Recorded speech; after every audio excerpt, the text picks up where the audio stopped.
welcome in New York. Welcome back to the Post 90 podcast. Obviously, a massive week in the country this week with NYCFC winning their first playoff game of the 2024 season. Yeah. Obviously, this was the much anticipated event of this week. Yep. And, you know, the boys in blue pulled it out. First playoff dub, a massive result against a Cincinnati team that seemed like it might potentially be unbeatable after the first game that we saw at their stadium based on not their merit, but maybe our lack of merit at the time, because there was no chance where you could have told me we were going to score a goal in that game with how we looked. So we were at the game. I feel like typically we like to go instant reactions with everything, but, you know, kind of wanted to let the game breathe a bit, let the world breathe a bit, and then hopefully pop in here and give everybody, you know, as much reprieve as we can from the real world and use sports to kind of just carry on living in everyday life as best we can. So in terms of an NYCFC podcast, things are great right now. Things are, I mean, as good as they can be.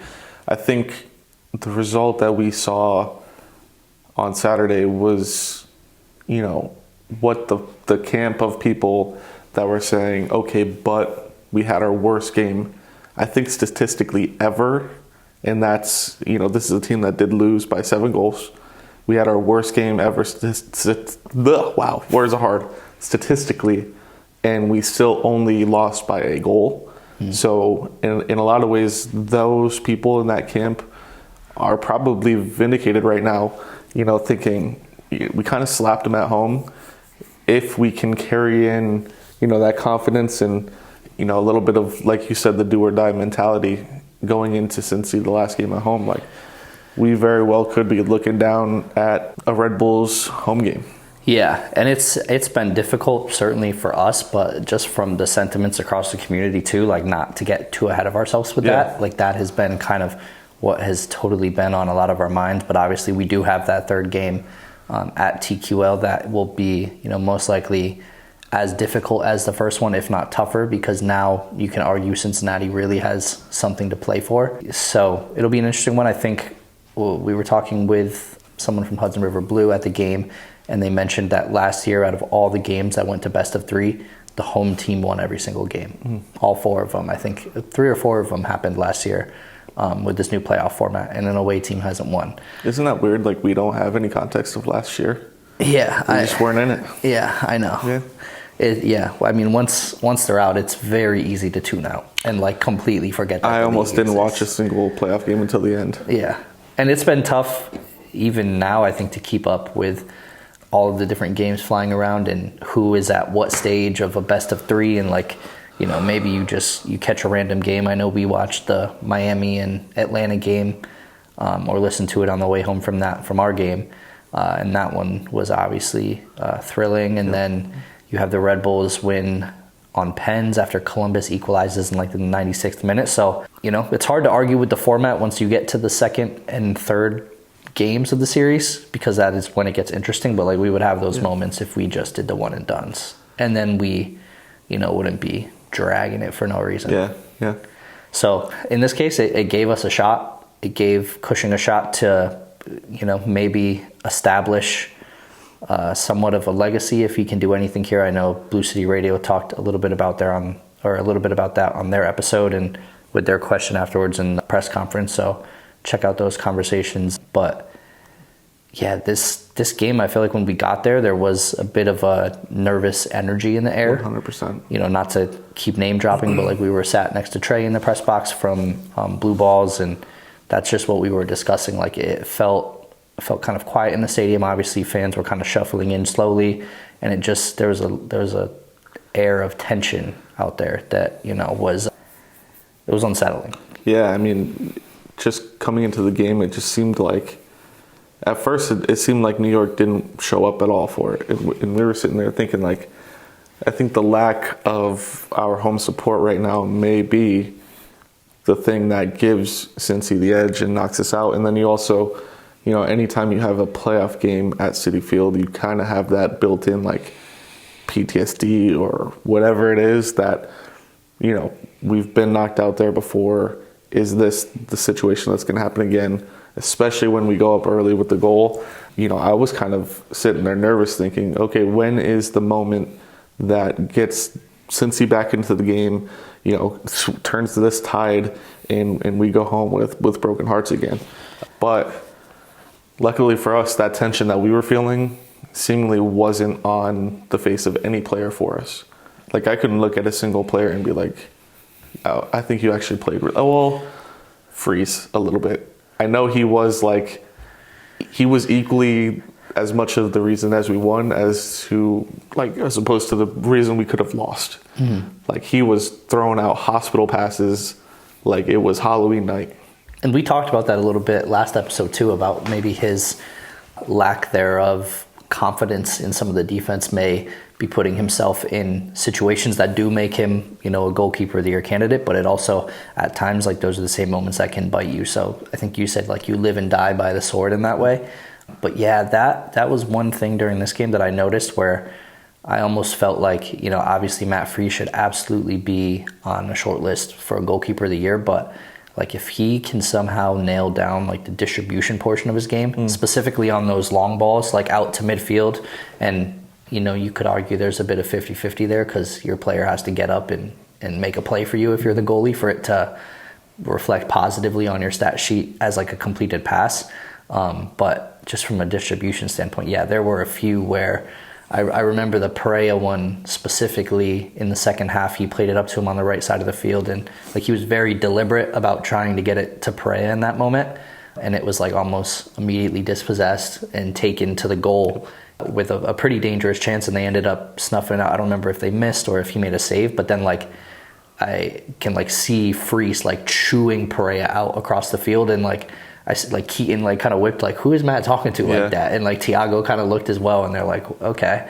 So that was a defining moment that kind of stood out to me about the distribution in general in that game. Well, it just got very, very shaky in this. I don't think any goals came from him, the dispossessions, but it was just it got very rocky, and I think at that point I was sitting there this has got to be where the tides turn, and Freese is going to become the Madarita of the club, who is a guy who put in great shifts all year, but the only thing that he's going to be remembered for this season at least is the moment that ultimately killed us in the playoffs. If it was. Right, if they did get converted into goals and we do end up losing. Yeah.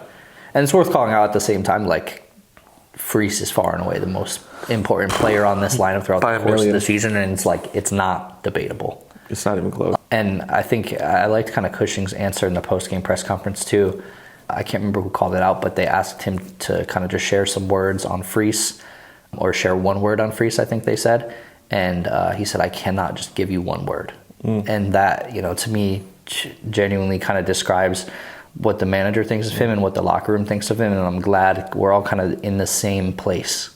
And, that gives Matt the leeway to try some things like that. And it's not always going to be successful, but, he has the confidence to try it. And like I said, if he can get there, if he can master that part of the game the way he has shot stopping, every other part of goalkeeping aside from that, he won't be blue for much longer unless he goes to another blue team. He won't be for that's the unfortunate, I guess, portion of it is the better that some of these guys perform, specifically under pressure. It's it is directly an application to another team. It just is.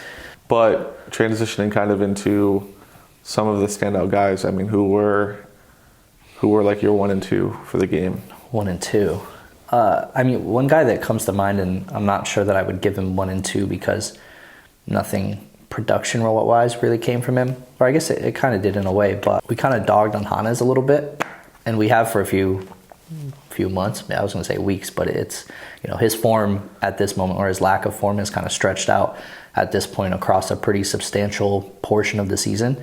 And this game was the first one where I thought he was kind of positively contributing to the attack. There were 2 moments early in the game where I think if he had the confidence that he did when we were talking about Hannes De Bruyne in the lost files of week 8 or whatever it was earlier this season, he could have had a brace within 30 minutes. Yeah. He had that one moment where he obviously cut back. I felt like he should have just taken on the goalie right then and kind of tried to hit it. But even the cutback, is, showing at least a little bit of confidence. And then there was another moment as well where he had kind of streaked up the field. And in both cases, I was just surprised that he was finally giving something, because it's been so long that he's given like literally nothing to the attack. Yeah. And maybe part of that is that we had who can hopefully continue to be a wonder kid for us at some point in Alenic in that game. FanDuel and DraftKings and every available they have blood on their hands. Betting app that exists would not allow us. They would not put a line out for Alenic assist. And before the game, and like this is like hand to God, hand to everything, we were like, we're going to put money on Alenic to get an assist. Like, I don't know what it is. Last time against Cincy, we tweeted he had that banger of a goal the game after Tavon's banger, and I just felt like it was that kid's night. And it was. Like, he looked incredible. And now McCushion kind of has a tough situation on his hand going into this third game. Like, do you just put Tavon back in now that he's unsuspended? Or do you allow Alenic to kind of run the ship on that right side? Because you could argue in that first game with Tavon, like, there was really nothing attacking wise. There was no attacking production from him. Yeah, I mean, outside of like that, he had one really good ball that I don't think anyone got on the end of. But I mean, you're right. I mean, Alenic, he came in and, took a situation that very easily he could have checked out of, or, gone into it thinking, well, they all want somebody else in this position. Mm-hmm. If I perform bad, I'm living up to that expectation, and so I have an easy out. But he grabbed the game, by the horns, and he really, I mean, he had so much effort, so much to give, I feel like.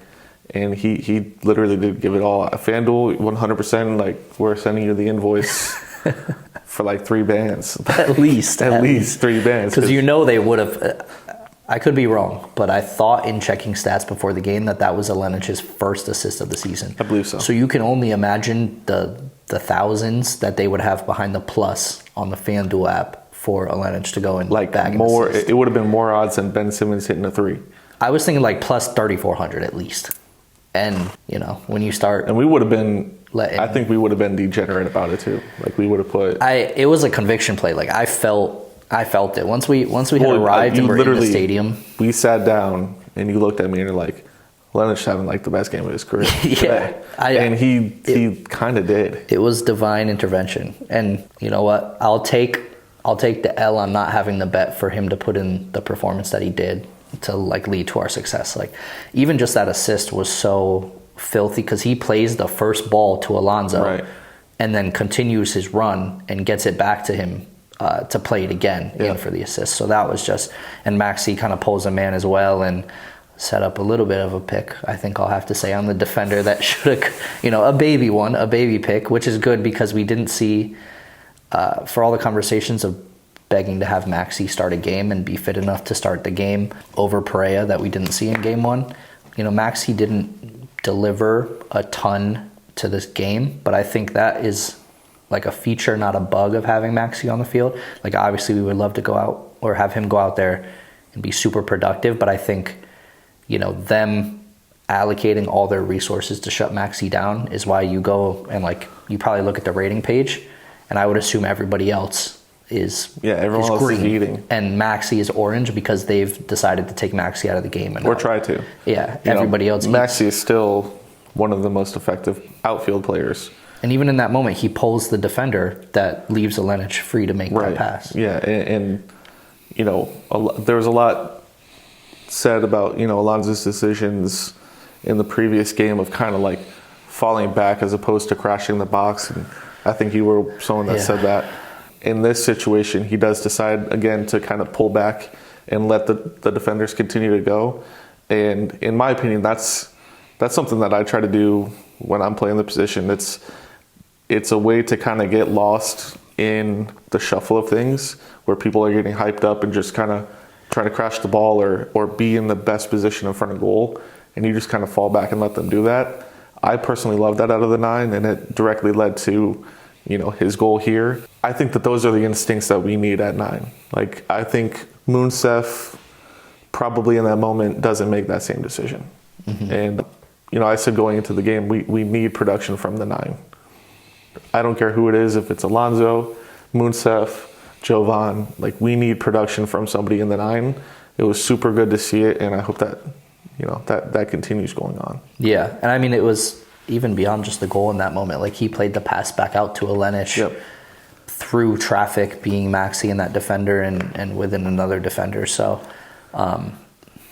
maybe too harsh last week to kind of call him out for having no production at all. That's, one game and a drop of what has otherwise been the per 90 goal leader in the league. So hopefully we can kind of take this confidence and start to build on it. I mean, that's what we've historically done in the past, at least in our championship season. Like, once you can get rolling, you can really get rolling. Well, and I know too, like, Maxi wasn't directly involved in the goal in terms of an assist or a goal, but you have to look at the production of Alonso in correlation to Maxi being on the field. It has to be like something above 80% of Alonso's goals happen when Maxi's also on the field. And I think that there's maybe just a confidence that comes with Alonso. Like, I know Maxi or somebody will be able to find me the ball when he's on the field, as opposed to like just Asante. Right. Which was, I'm not going to expose who, what groups were talking about it, but there was like a sentiment in the press box of, is Santi somebody that you necessarily want to build your team around or should be? Yeah. As opposed to the way that we did it kind of with Maxi. I think Maxi just has Santi has some maturing to do before he's in that position. If you give Santi, how old is he now? We looked it up last week, like 24. He might be 24 at this point. Like, if you give Santi 5 more years of prime and kind of mental development, like, he may be at a point where he can slow the game down. I know we talked about last episode, how it feels Santi is very like go, and at times likes to be pretty selfish. And I think as he maybe ages and can lose a little bit of athleticism, you replace that with the mind. And that might be something that Santi's able to do in the future. But, at this moment, if you were to have somebody in the center of the field, and it's your choices are Maxi or Santi, it's going to have to be Maxi. 100%. He just brings a calmness to the field as well. And yeah, it's something that, he's somebody that players can look at and kind of feel confident, like you said, with Alonso. Like, Alonso's probably not worrying where his distribution is going to come from when somebody like Maxi's on the field. Or when it frees Santi to go up on the left side, he now knows that he has somebody on the left that can like do something productive with him in the attack. Yeah. And that kind of goes into next game, which is, who do you want to see? Who's your 11 for next game? The 11. The hardest decision, I think, is going to be between Alenic and Tavon. But I know we didn't want to knock Tavon too much for the Game 1 performance because it felt more like it was tactics delivered by Nick than Tavon having an off game. So maybe if Nick can just cut the leash on Tavon, I think he can perform as well as Alenic did. Otherwise, you kind of roll with the hot hand. Hack at center back, I don't know what's up with Burke's foot, but Hack put in an absolute shift. Yeah, he was very good. And in that way, we kind of have to thank FanDuel because they also don't give lines on yellow cards. Which we were going to heavily invest in. Which we were heavily, we were going to buy that stock. Which may have brought down like our P&L on Alenic. Oh, it would have. To assist losing money on the Hack yellow. Oh, it would have. Yeah. 100%. Yeah. So, but he put in a crazy shift. Yeah. And like do you think like enough to start next game, regardless of Burke being healthy? Because Burke coming in, and being somebody who can come in at the end of a game. Obviously, we didn't see it in this game, which I thought was a bit strange to see. Very. Tana come in instead of Burke. Kind of lends itself to, they really don't want Burke to run unless he absolutely has to. But like having Burke as an option of somebody who can come in and kind of shore up a defense, like, do you start Hack for that reason? If Burke is like, I guess the question to Burke is like, or to the managers is like, at what % health is he serviceable? Because I think that was like maybe the writing on the wall that we see Hack start again. Is Burke not being that center back sub is just, I feel like it's telling. Because Tana is also, he's had his moments where he's been very cold this season and fewer and far in between. He's had moments where he's heated up a little bit, but it's been there. But like when you're putting that man on the field, like you are creating a liability. More than Hack. Oh, because Hack is like a yellow liability. Tana's like a pen, a red, a like fight. Yeah. Well, that's what liability. Oliver from Hudson River Blues saying that. We were talking about Hack, and he goes, well, when Tana came on, he goes, that's who you really need to bet cards on. And that, you know, that is the only time where you would take somebody over Hack to get a yellow. 100%. Unless their name's Jason. But no, to earn a yellow. Yeah. To draw. Oh, true. Yeah, I forgot. Yellow. Yeah. But that to me says Hack. And Hack probably should start. I feel like he's like in a little bit of like his attitude era too. I don't know if you've heard like his press conference stuff, but he was like, which I believe was cut. I don't know that aired. Oh, well, I don't know if that's now the world knows. I thought that was public knowledge. Definitely squashed. Oh shit, we might have to bleep it to save his pockets. Yeah, no, not that MLS Disco is listening to the pod, I think but 100% like it was cut in order to like save it, not get a fine. Okay, so well, you might not have just heard the last 30 seconds of this podcast, but there were rumblings that may have said something. Yeah, I was just going to even say there were rumblings of a player disliking the playoff format, right? Unrelated to the player that we were just talking about having a good performance. Correct. A great performance, and unrelated again should probably start at center back. Yeah. In the next game, if needed, if called upon. The thing is, like, Burke got a burst fade and started acting different. That's the real problem. Is he got this burst fade, and now he thinks like he just can't come into work sometimes. I just think the lack of loss of quality, like the way that he comes on the field off of a foot injury for who knows how many games he's been out at certain points or how many minutes he's missed, and like not losing a step speaks like so highly to Burke's quality as a player. Yeah. It's like super impressive. When he came in that Cincy game, right, it looked like Burke that had been playing 90 minutes for every game this season. Right. And the thing with adding Burke too, late in the game specifically, is throwing in the curveball of a left-footed center back. And the way that Nick likes to use a left-footed center back, specifically in that team, it just opens up so much more. And I think, you know, some of Hannes could be unlocked more if you have Burke in there. Mm-hmm. Which, you know, Hannes, if he does go on and continue, you know, being dangerous and having the form that he did last game, I mean, this team literally can accomplish anything. Yeah. And we need Hannes to be that guy, because we don't have a plan. We don't have an alternative option. We have no other option. When Julian came in that game attempting to salvage something, there was no positives. Outside of a flick that did actually end up missing by like 10 yards. Yeah. I mean, 10 yards is a lot, though. 10 yards is so many yards. So many yards. And Ojeda seemingly is doghoused. I don't know what he could have done wrong at this point. I mean, it's too late to experiment, which sucks, but I really still want to see Alonso on the right, Moonsef down the middle, and Cincy on the left so badly. I just need, like, the FIFA manager in me. It just makes my skin crawl that I can't make that change and just see what it is. You know what else makes the skin crawl that I thought about for the first time after the game? Because we saw Malachi walking across the field. We get him back next year. Dude, how different would this team be right now with the production of Malachi on the left?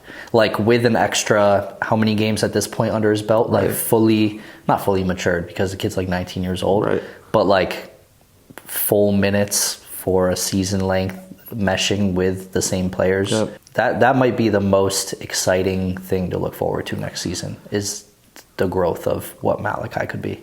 Yeah, when I saw him like throwing the mini balls and stuff like that, the same exact thought popped into my head where I'm like, this team with Malachi, and like you said, yeah, with him getting, you know, real minutes, which I think if you look at some of the lineups this year, it's hard to argue that he wouldn't be a consistent starter in this team, he 100%, in my opinion, would have earned that by now. And just like, he was bringing stuff that other guys just don't have. The pace, just the technicality on the ball, just the directness. Like, he had a direct nature to him that I think would be good for guys like Alonso, would be good for guys like Munsef.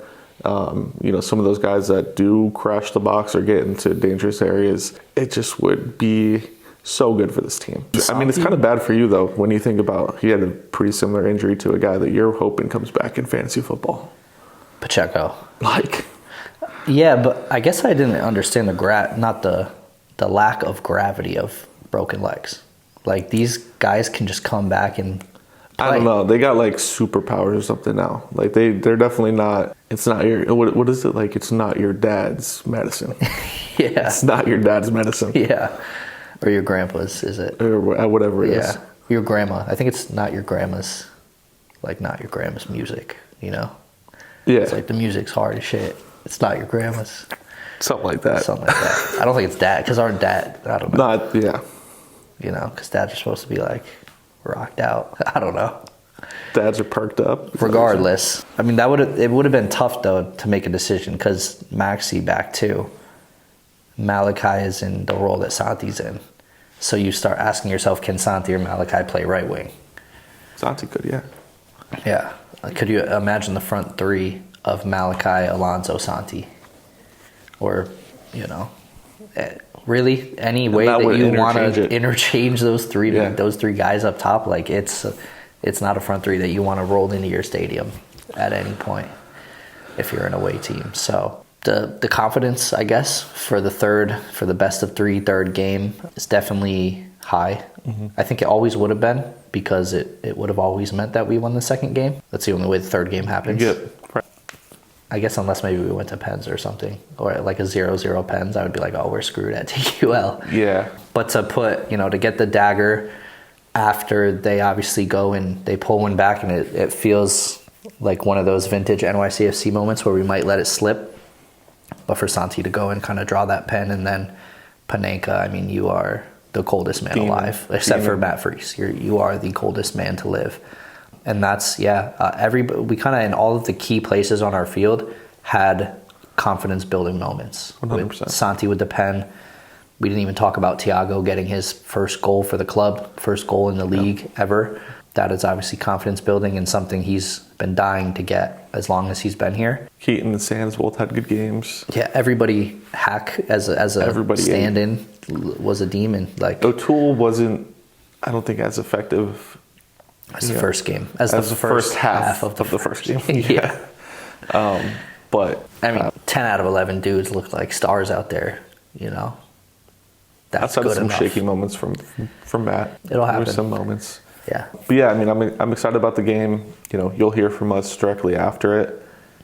And I think that pretty much wraps up. Yeah, hopefully that won't be the last episode of the season. I know. Well, yeah. If we do lose it, we will probably, like this game, take time to grieve in a different way. Yeah. And try to fix up the stew. Yeah, I haven't even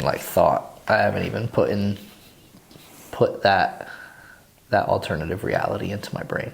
Like, I fully see us winning, knock on everything, but it's gonna be tough. Yeah, no, I mean, I have visualized, or tried to visualize, what it's going to take for us to be successful, and who we need to rely on, and it really comes down to, our defense showing up in the ways that they have for the past couple of weeks, but having an offensive output and having confidence in the way that we attack, especially if we notice early on that Cincy is trying to take it to us and get an early lead. I feel like that's exactly when this team specifically hits a quick counter and punishes you with the goal. I feel like that's what they did this game too, last game.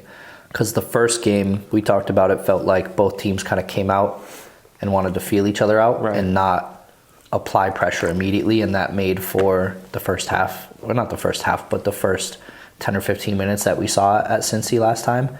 And then this game, I felt like both teams came out like we're just going to try to rip each other's heads off. Which is exactly, if that happens again in Cincy, I'm not even going to say it out loud, but yeah, and I mean, I like, the good guys come out on top. You see what happened with the results of the first game starting off the way it did, and you see what happened with the results of the second game starting off like it did. We have, I think, a unique ability to press when we're playing our best football, and a unique ability to play out of the press of other teams. Yeah. Because you get kind of hardened to the press in the East, because a lot of teams just like to play that like ugly rough 'em up football, whether you're Philly or the Red Bulls. And when you get used to it, you get better at defending it. So we'll see how it goes. So please have us be that team that has its back up against the wall. I promise you're not going to like the outcome of that. And give us another, best case scenario, give us another home game in the playoffs. I would love. I'm not sure if they are even making plans at this point, if it would be City or Yankee, but like I think it would be. If we can get back City. if we can get back to Yankee, it would be City, because Yankee is occupied. Not by the Yankees. Not by the Yankees. Definitely not by the Yankees. But I think Glenn on Twitter said that Yankees being used for something. Shit. City would have a circus of some sort in the parking lot, but not the actual stadium. So, fans may not be able to park there. They may have to train in again. But we've seen that in the past, and it hasn't bothered us. Yeah. And a Hudson River Derby, regardless of where it is, like the seats are sold. Yeah, and it would be a one and done. And imagine the vibes after the HRD that we had at Citi Field earlier this season. I just think in the world that happens, and we do get the Hudson River Derby at home playoff game, like we have to then make plans to maybe pivot and have to stay in the city, because we're definitely boozing with fans. Like, it is not a question. Yeah, not at all. We're staying and boozing with fans. Yeah. And then I don't even know from a bracket position what that would leave us with. What it would be, the winner of Miami and whoever. Atlanta. Well, no, because Miami already advanced against Atlanta. So then, they did. Who are the other two teams? Orlando and the winner of Orlando and whoever. We'd have to see. So it would be Miami. It would likely be in Miami. Miami too. I mean, if a Velo or Spirit gets down there, you'll see it's down there. Yeah. Oh, maybe is Charlotte Eastern? Yeah. Eastern Conference? Oh, so it must be Charlotte and Orlando. And their games could already be settled at this point. And terrible show. We don't even know. This goes back to the point, bringing it full circle to the beginning of the episode. When we say we haven't seen many playoff games this year, because you're asking us to watch. What are there? So there's a wild card game, and then you have 4 sets. You have 8 sets of best of 3 if you're counting both sides of the bracket. So 8 times 3, 27 soccer games potentially. That is way too many to watch within 2 weeks for me. So teams that I mildly care about. Miami has not advanced. They play. Atlanta. They play on Saturday. Atlanta won. The Pens. They scored. No, they scored. They scored at the end. Yeah. So that dude scored like 96th minute. So we have really no idea what this is going to look like. Red Bulls still need to. No, Red Bulls. Red Bulls are through. Yeah, they're Red Bulls are the only ones who are through. What's the other matchup? Charlotte, Orlando, Miami, Atlanta. So one of those 4. We would play NYCFC. Cut that entirely. We would play the Red Bulls, and then me versus me. And then there's 4 options for who we could play in Eastern. Which, if Nick Cushing does bring this team to an Eastern Conference final, like, we have to talk about just the moodiest guy, because it would be Eastern, no playoffs, Eastern. Yeah. Although a lot of people are saying the first Eastern was Mickey Mouse, the house that Ronnie and Tati built. And there's an argument to be had there. Although he did have to win the 2 other playoff games without either of them on the way to it. But there's an argument. Yeah, no, 100%. That was the table that Ronnie and Tati built. If you think about it, like Nick Cushing that season did a great job of trying to tear that house down. Like he was. This is kind of hard again. The more we talk about it, didn't he lose 10 straight? He lost a lot of games. 10 straight. And then ultimately at the end, he did lose the whole team. Like everybody was bad. Yeah. So I don't know. I don't know what. He says that Arsenal doesn't want him and hasn't talked to him or his agent. But he has lied to our faces so many times. That's exactly what I would say if I was like, so I've accepted an offer from another company, but I don't want you to know until I want to leave. Yeah. Because I don't want you guys walking me out of here. Yeah. Yeah. I see some people feisty, like it would be a disgrace to let him walk and not be fired. Like for him to leave instead of us firing him. No, but that's like the perfect, to me, that's the perfect thing. If you're NYCFC, that's perfect. Yeah. Because you don't get to ruin your relationship. You don't have the blood on your hands. Yeah, exactly. But to the fans of like, wanting to get the final say and be like, it's a bit vindictive, fired. Yeah. It's like, yeah. I mean, and even still at the end of the day, like he's going for a reason. If he leaves on his own terms, like we still kind of have, we still kind of have the rap sheet to look at and attribute. Because we wouldn't, if everything was different and he had been like a dog, like we would not be letting him leave for Arsenal. Right. You know what I mean? It's true. Which sounds crazy. Maybe he would just want to do that anyways. But we'll see. Hard to say. We'll see. The 20-minute limits that we try to set for ourselves are never work. It's almost like we shouldn't even come into it and be like, let's try to keep it 20 minutes, because then it goes. We just go off the rails. But if we were, the times that we don't come in, we're just like, let's just talk. Most of those are like 20, 30, clean, in and out. Yeah, that's fair. Well, we will see you guys hopefully with more season to come after the third game against Cincy. Try not to look ahead too much. Try not to attach too many expectations. And like we said, trying to focus a bit more on sports as we can.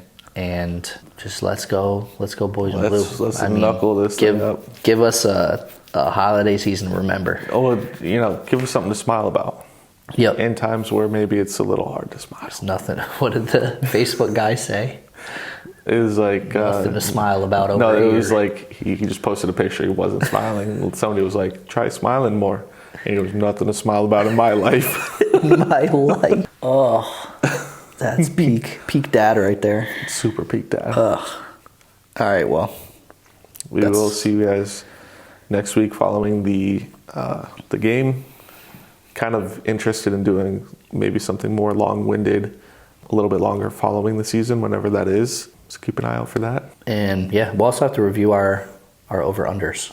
That's true, yeah. Maybe we try to do that as, like, we do it on the show that we did it on. Like, we kind of go over it and, something, like, I think Malachi was on there, obviously, we're going to void that. Yeah, that leg is voided. Can't take the money from us for that one. No. So, but yeah, we'll see you guys after the next game. Follow us anywhere you get a podcast. Follow us on Twitter, X, whatever you like to call it. Talk to us there. See you guys next week. Peace. Peace.